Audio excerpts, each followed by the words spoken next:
Que as almas dos fiéis defuntos, pela misericórdia de Deus, descansem em paz. Amém. Iniciemos nossa reflexão e oração nesta segunda-feira da 22ª semana do Tempo Comum. Em nome do Pai, e do Filho, e do Espírito Santo. Amém. Senhor, que este momento de reflexão e oração, tão necessários para a minha vida espiritual, seja a respiração que permite que a vida do Espírito se desenvolva, atualize a fé na presença de Deus e de seu amor.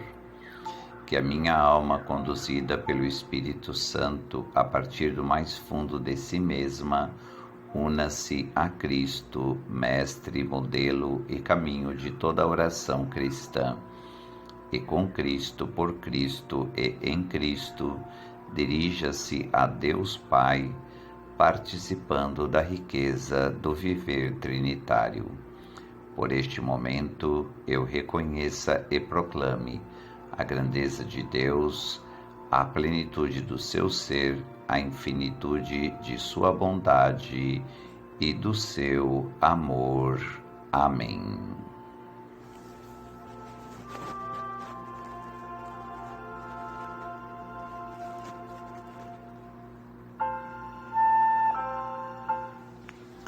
Meus irmãos e minhas irmãs, a liturgia de hoje nos coloca diante da carta de São Paulo, da primeira carta de São Paulo aos Tessalonicenses, capítulo 4, versículos de 13 a 18. E gostaria de destacar com vocês o versículo 18 que nos diz: Exortai-vos, pois, uns aos outros com estas palavras. Com uma linguagem simples e cheia de imagens, Paulo entra na questão escatológica, para a qual tende toda a carta. O apóstolo tinha anunciado insistentemente a parousia de Cristo, e os tessalonicenses julgavam que se tratava de algo iminente, um acontecimento em que já não tomariam parte os membros da comunidade falecidos depois de Paulo ter ido embora. Mas o apóstolo não podia garantir se tratava de um acontecimento iminente ou longínquo. Irmãos, quanto aos tempos e aos momentos, não precisais que vos escreva. Com efeito, vós próprios sabeis perfeitamente que o dia do Senhor chega de noite como um ladrão.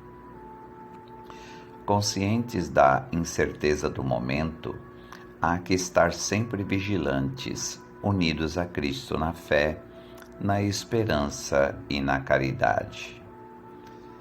Bom, os cristãos de Tessalônica estavam muito sensibilizados com o que se referia à sorte de seus defuntos.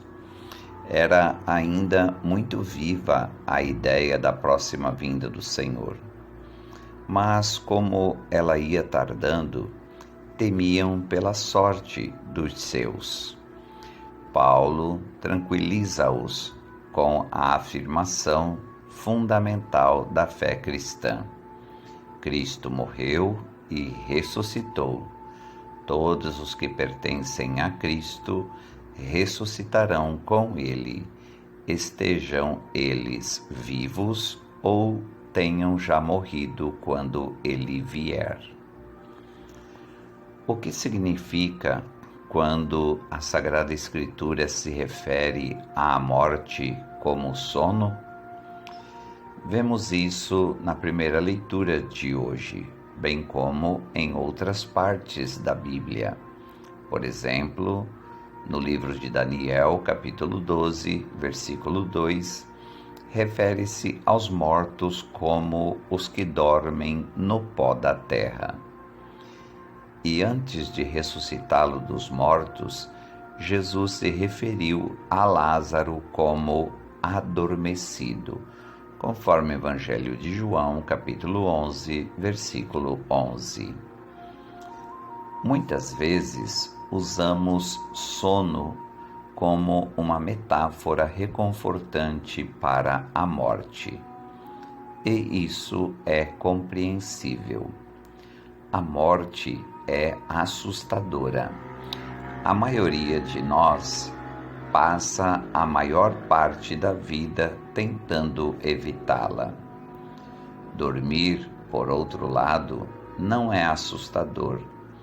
É mais fácil de se relacionar e dá a justa impressão de que a morte é temporária.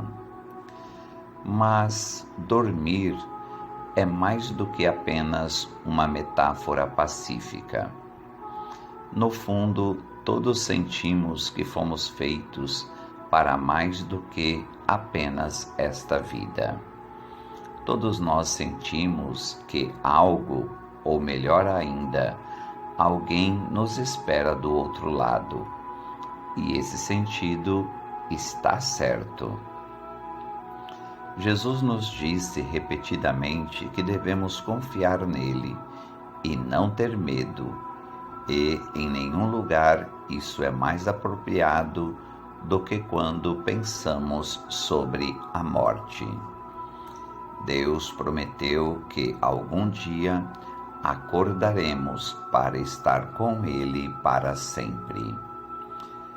Jesus disse isso melhor quando disse que seu Pai não é Deus de mortos, mas de vivos, conforme o Evangelho de Marcos, capítulo 12, versículo 27. Ele prometeu que mesmo quando dormimos na morte, estamos vivos em Deus.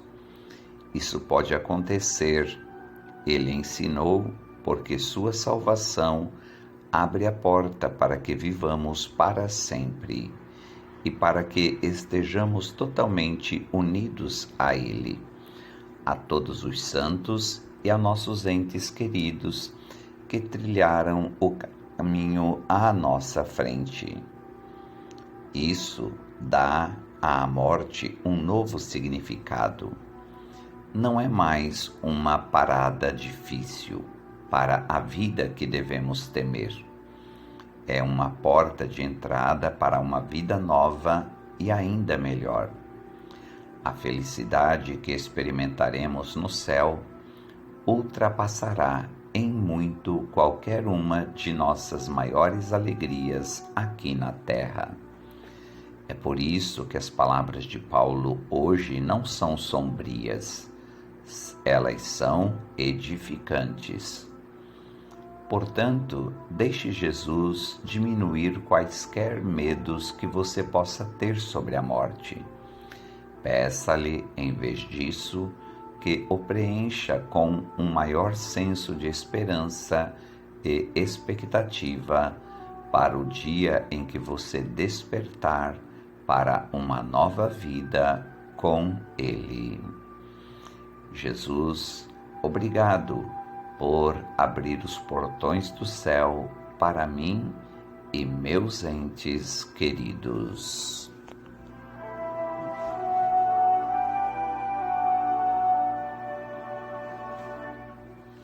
Oremos juntos esta palavra. Louvado sejas, Senhor, por tudo quanto realizaste e realizas em nosso favor. Louvado sejas por tantas vezes nos teres libertado da nossa pobreza de filhos do bem-estar, das nossas prisões de vítima dos sistemas que nós mesmos criamos, da cegueira da nossa incapacidade para te reconhecermos como Senhor da história, da opressão de vivermos curvados sem ver a morada onde nos esperas. Pai Santo e bom, faz-nos mais uma vez ouvir o anúncio da salvação. Faz-nos ouvir as palavras do Teu Filho.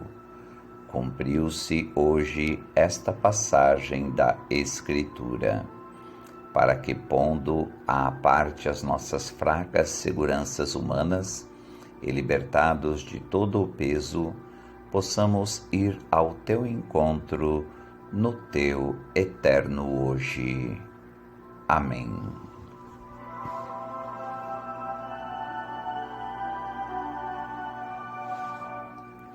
Elevemos a nossa prece ao Senhor da Messe por intercessão da Santíssima Virgem Maria, Mãe da Igreja, e do seu castíssimo esposo São José, para que nos conceda o Senhor inúmeras e santas vocações sacerdotais. Ave Maria, cheia de graça, o Senhor é convosco. Bendita sois vós entre as mulheres, e bendito é o fruto do vosso ventre, Jesus. Santa Maria, Mãe de Deus, rogai por nós, pecadores, agora e na hora de nossa morte. Amém. Maria, Mãe da Igreja, rogai por nós. São José, rogai por nós. Por intercessão da Santíssima Virgem Maria, Mãe da Igreja, e do seu castíssimo esposo São José, o bom Deus te abençoe e te guarde. Em nome do Pai, e do Filho, e do Espírito Santo. Amém.